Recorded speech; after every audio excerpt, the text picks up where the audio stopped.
Imagine a phone booth on a lonely street with the phone ringing. A couple of decades ago, it may have been impossible for a person to walk by a telephone without picking it up.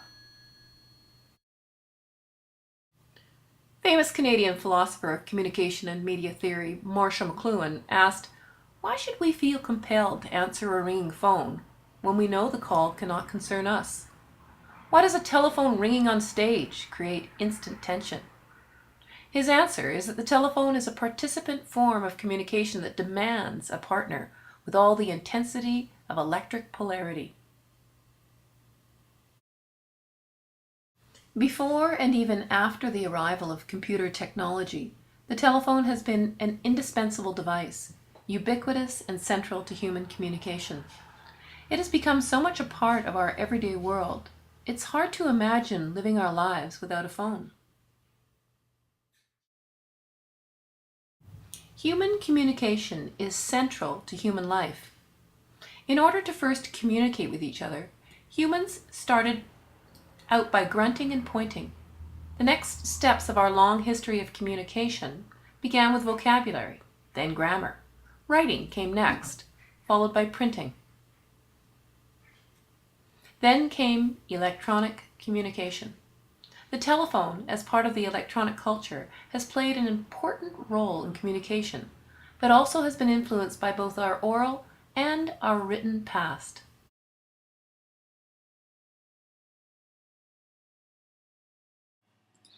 Before writing was introduced, humans lived in an oral culture. We communicated primarily through speech. Our brains developed sophisticated methods of communicating with oral language that lasted for tens of thousands of years. This primary orality began to change 6,000 years ago when the first scripts appeared. According to PhD scholar Walter Ong, chirography changed everything. It restructured human consciousness. With written language, we moved from the external world of sound to an internal, formalized world of the written word. For the past several millennia, the development of writing and print has taught us to think and communicate in terms of a culture of literacy.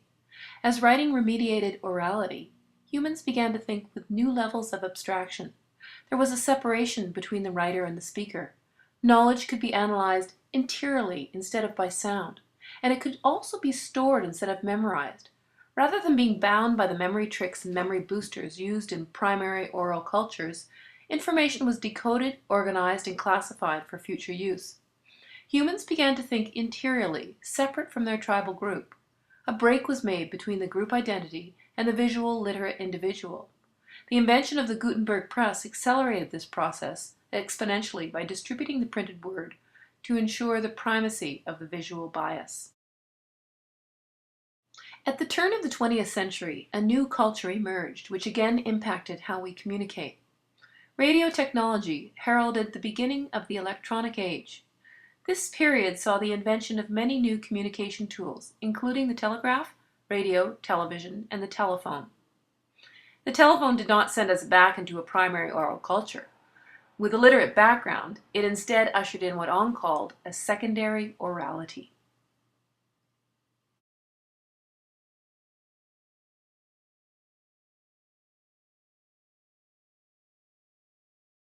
Building on the success of the telegraph, Scottish-born Alexander Graham Bell first invented the telephone in the latter half of the 1800s. Bell's mother had gone deaf in his childhood, and his father, a professor, became an expert in the physical processes of speech and elocution. Bell's father published works teaching the deaf to speak. Having been exposed to the workings of sound throughout his life, and as an adult, Bell became interested in sound transmission. Using the same concept as two cans attached by a string, Bell learned how to convert sound waves into electrical impulses and transmit them through wires. In 1876, Graham Bell patented the telephone and co-founded the Bell Telephone Company. Bell faced much skepticism when he first introduced the telephone to the world. Most considered it a toy.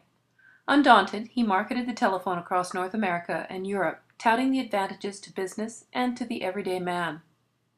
Communication before the telephone was limited to the postal service or the telegraph. This meant day-to-day communication was done in person. If there was a fire or accident, someone would be sent on horseback or by foot to get help. For the elderly who lived in rural areas, mishaps could be a matter of life or death. The same went for communications in industries like mining or high-rise construction. The telephone mitigated many of these concerns. The eventual adoption of the telephone gave society a previously unknown safety net. Initially, adoption of the telephone had varying degrees of acceptance. Though it was the wealthy who had first had telephones installed in their homes, Bell and other technological idealists hoped his invention would be accessible for people of all social classes. Naysayers argued the telephone would destroy neighborhood solidarity, undermine morals, and encourage uncivil behavior. There was also commentary that telephone use would increase anxiety, expect immediacy, and threaten the value of face-to-face communication. When first introduced to the general public, the cost of renting a telephone was prohibitive. The newly incorporated Bell Telephone and Telegraph Company began extolling the virtues of the modern telephone through posters and advertising. Eventually, with buy-in from government and business, the cost was reduced to allow phone access for most. By the 1950s, over 3/4 of Americans owned a telephone in their home. A few enterprising people initially used the telephone for novel purposes. Rather than a communication tool between people, it was used to broadcast live performances. Wealthy patrons, including Queen Victoria, were able to listen to live broadcasts of operas, theater performances, political speeches, and similar events through headphones that were transmitted on telephone lines.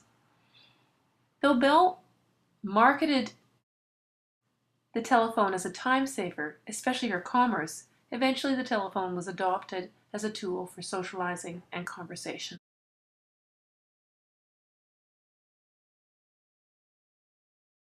The impact of the telephone on reading and writing has been immense.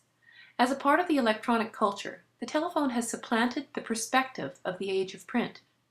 Writing was no longer the dominant mode of communication.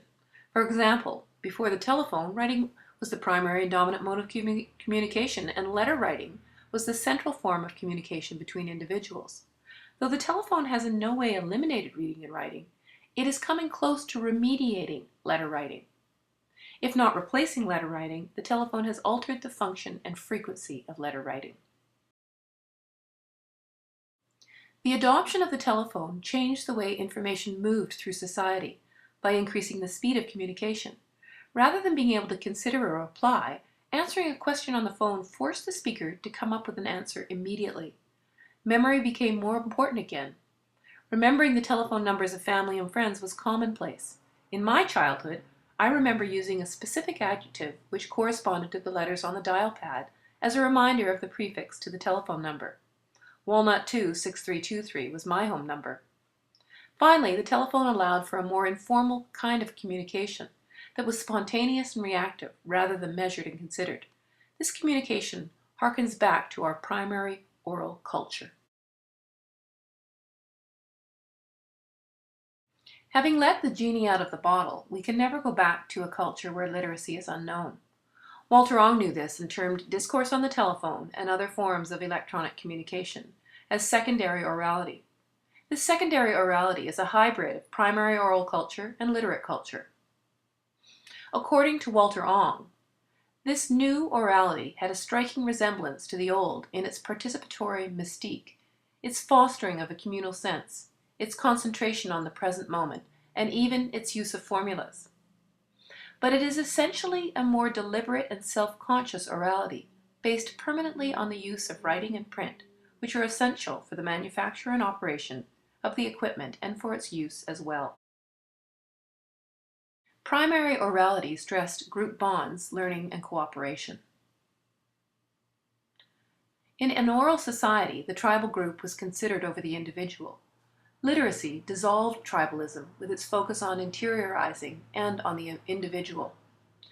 As Marshall McLuhan noted in a Playboy magazine interview in 1966, we are engaged in retribalizing ourselves by means of the new electronic technology. It is like becoming conscious of the unconscious and of consciously promoting unconscious values by an ever clearer consciousness. The telephone, as part of a secondary orality, has brought us back to the future. The invention of the telephone and the move to second orality has been an important part of literacy in society. The telephone has changed not only how individuals communicate with each other, but the words and language we use. It has created a more informal way of conversing, but also created opportunity for more conversation to occur.